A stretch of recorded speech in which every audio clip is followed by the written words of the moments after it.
मन मंदिरा गजर भक्तीचा.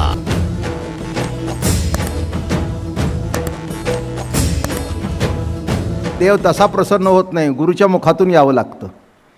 बायको आपली शेवटी गुरुच असते. काय अशोकराव, बरोबर आहे ना? तुमची याद आलेली आहे आणि आमची समोर आहे, तेव्हा दोघांनी मुख्य माणसांनी मान्य, एक कार्यक्रम ठरवणारे मुख्य, एक कार्यक्रम करणारे, दोघांनी मान्य केल्यावर रामराव काय नाही म्हणणार आहेत? वकील जरी असते तरी ते म्हणतील वा बरोबर आहे, माझ्यापेक्षा माझ्या बायकोचा आग्रह असतो, प्रवचन चाली सुरू, तुमचं काय आटपत नाही. रामरावना रोज पुढे घालून आणण्याकरता बायको जास्ती कारणीभूत आहे. गुरुची आमुखे होईल ब्रह्मज्ञान, तेच मला म्हणले. आमची बायको रोज लागले, प्रवचन सुरू झाली, तुमचं चेंबर संपत नाही. माझं बोलणं कळलं का? दृष्टांत कशा करता दिला? प्रत्येकाला गुरु हा असतोच, असावाच लागतो. मग संसारात गुरु आहे, अमक्यात गुरु आहे, मग परमार्थात गुरु का नाही? साधे सत्तेवर आलेल्या माणसांची पोरं जर गावात गोंधळ घालतात, तर विश्वाची सत्ता ज्याच्या हातात आहे तो जर प्रेम करत असेल तर काय नामाचा गोंधळ असेल. आणि सध्या जो जगात चालला आहे तो नामाचाच गोंधळ आहे. पंढरीची वारी म्हणजे सुद्धा नामाचाच गोंधळ आहे. सगळं कौतुक आहे ते नामाचंच कौतुक आहे. आणि मारलं खाल्लं चमकं खाल्लं, स्वतःचा नंबर येई तोपर्यंत जे पळाले तुम्हाला सांगू. आणि ते काहीतरी कुडमुड भाषेमध्ये बोलत होते, कळलं का तुम्हाला? म्हणजे ज्ञानोबारायण हे सगळे जे बोलू लागले ना, ते एका अशा भाषेत बोलत होते की यांना कळू नाही, पण यांचा बरोबर मार्गावर यावेत. ते खाता खाता हे जे पळाले देवाकडे गेले, मारायचं होतं तूच मारायचं होतं, त्यांच्याकडे ज्याला पाठवलंस.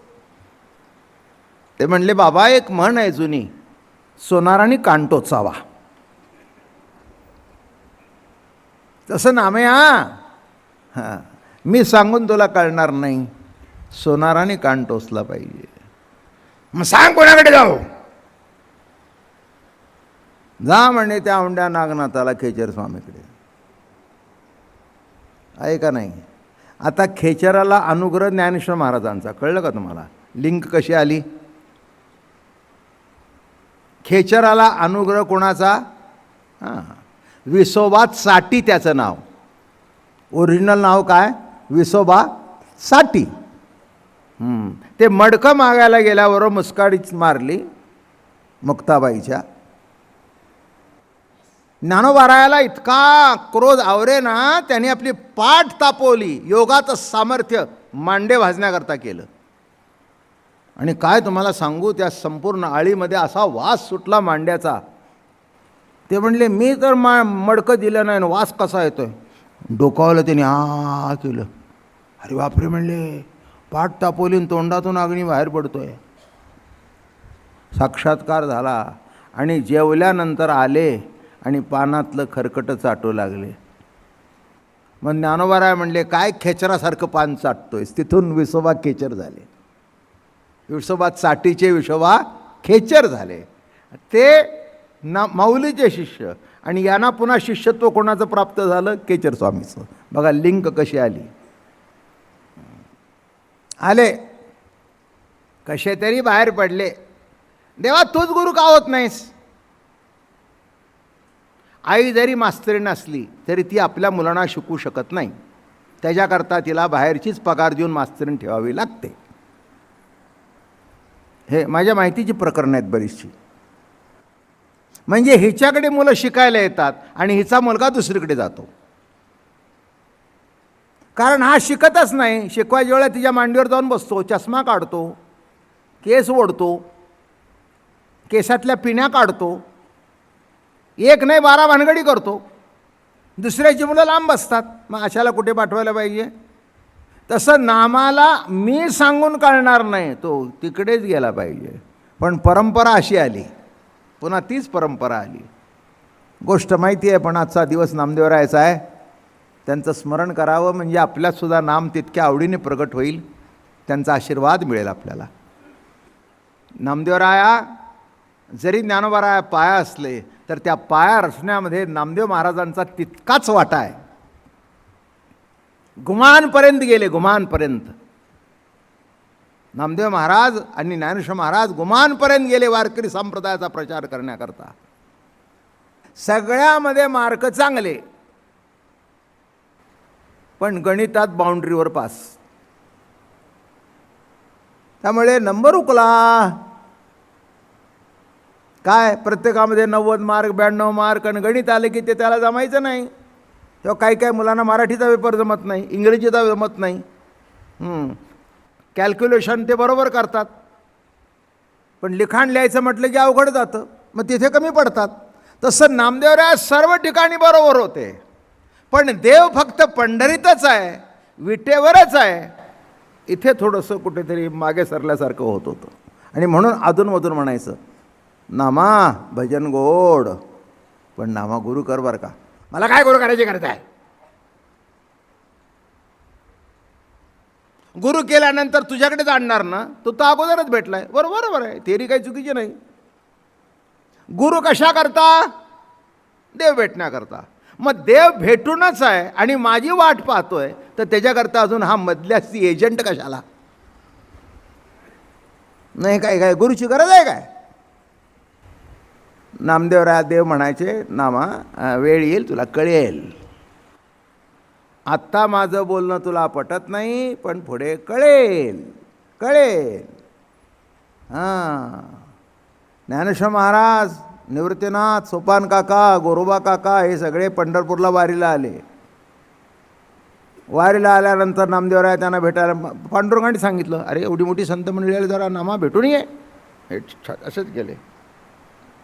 आम्ही काय साध्या गावचे नाही, आम्ही पंढरपूरचे आहोत, लोकांनी आमचं दर्शन घेतलं पाहिजे.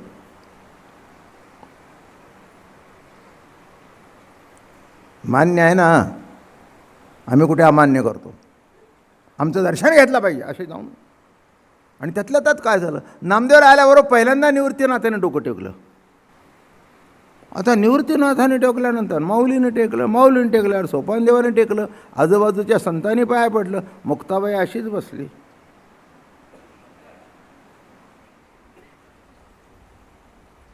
हे लोकेशनामध्ये लोक अमकं तमकं व्यवहारामध्ये अडकलेले होते. नामदेवराय देवाजवळचा आहे, कसा जरी असला तरी साहेबाजवळचा आहे. साहेबाच्या ड्रायव्हरशी सुद्धा गोड बोलावं लागतं, कारण ड्रायव्हर एकटान साहेब असताना काय त्याचं कान फुकेल काही सांगता येत नाही. अहो, मी मोठ्या मिनिस्ट्रीचे फोन बघितले, त्या ड्रायव्हरजवळ त्याचे फोन असतात. हॅलो, मी साहेबांचा ड्रायव्हर बोलतो आहे. ते कुठे आहे ते म्हणे, बरं. म्हणजे अवघड असतो, तो काय सांगेल आणि काय नाही. तसं हे मोठ्याचं लेकरू आहे, पांडुरंगाचं लाडकं आहे. सगळ्यांनी नमस्कार केला. मुक्ताबाई म्हणाली, एवढा दिवस देवाजवळ राहिला पण अजून अहंकार गेला नाही असल्याच्या मी नाही पाया पडणार.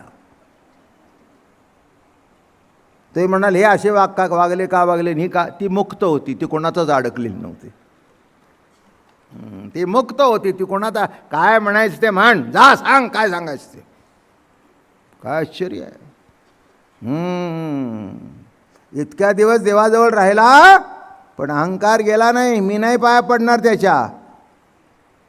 निवृत्तीनाथ म्हणले, मुक्त असं करू रे दादा, मला सांगायचं नाही म्हणजे नाही. काय गोरोबा काकाला म्हणाले, गोरोबा काका तुमचं थापटणं आणलंय का बरोबर? जरा सगळी मडकी बरोबर आहेत का ती बघा.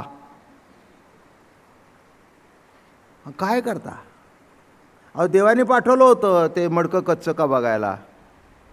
ते काय असायचं पूर्वीच्या काळी, राजाचा मुलगा असल्यानंतर बरं का, पाडे त्या युवराजाने म्हणायचं नाही, मास्तरने म्हणायचं, बे एक बे बे दोन्ही चार. मग तरी वेळा तंगड्या अशा मास्तरच्या डोक्यावर ठेवून बे का बे बे दोन्ही चार. शेवटी युवराज ना.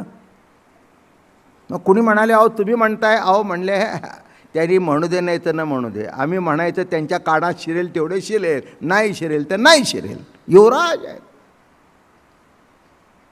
युवराज पडले म्हणायचं नसतात अशोकराव. युवराजांनी खेळता खेळता अंग टाकून दिलं. युवराज कधी पडले म्हणायचं असतं? छे, युवराजांनी कधी पडतात का? मग घरी आल्यावर सांगितलं, काय तुम्हाला सांगू, युवराजांनी खेळ केला, खेळता खेळता अंग टाकून दिलं. जमिनीला कुठे माहिती आहे युवराज म्हणून लागलं. माझं बोलणं कळलं का? तसं आता एवढं मोठ्याचं लेकरू ते म्हणले त्यांना मडकं बघा. काकाने थापटणं आणलं होतं. अहो त्यांच्याकरता यांनी जोरात निवर्तनाला फटका मारल्यावर असे वाकले. ते म्हणले का मार खाताय? ते म्हणले त्यांच्याकरता आम्हाला खावं लागतंय. मोठ्याचं पोर आहे नामदेवराया, साध्याचं पोर नाही, मोठ्याचं पोर आहे बरं का. मला असं वाटतं गुरु नानकांच्या पूर्वीचा काळ आहे. हां, तिथे गेले ते. हां, तिथे भगवान नामदेव म्हणतात. आत्ता गुमानला झालं ना संमेलन, झालं गुमानला, मोठं संमेलन झालं. नामदेव पंथीय तिथे आहेत. नामदेव महाराजांना देव मानतात, भगवान नामदेव म्हणतात त्यांना. मग आता मला सांगा, गेले. हां, गुरुची या मुखे होईल ब्रह्मज्ञान, नकळे प्रेम खूण विठोबाची. गुरुच्या मुखातून ब्रह्मज्ञान व्हावं लागतं. जरी रामकृष्ण हरी मंत्र तुम्हाला माहिती आहे आणि मला माहिती आहे, पण ते सद्गुरूच्या मुखातून म्हणावं लागतं. जय जय रामकृष्ण हरी. मग त्याच्या मागे म्हटल्यानंतर तो मंत्र संजीवन होतो. तुकाराम महाराज अनुग्रह होण्यापूर्वी रामकृष्ण हरी मंत्राचा जप करतच होते. पण एवढं करत असून सुद्धा बाबाजी आपुले सांगितले नाम, मंत्र दिला रामकृष्ण हरी. माघ शुद्ध दशमी पाहुनी गुरुवार, केला अंगीकार तुका म्हणे. सांगतायत बाबाजीने मला मंत्र कोणचा दिला? अहो पण तुकाराम महाराज तुम्ही तोच घेत होता ना? ते म्हणले तोच जरी घेत होता तरी तो मंत्र प्रसाद होऊन प्रगट झाला सद्गुरु मुखातून आल्यानंतर. मन मंदिरा गजर भक्तीचा.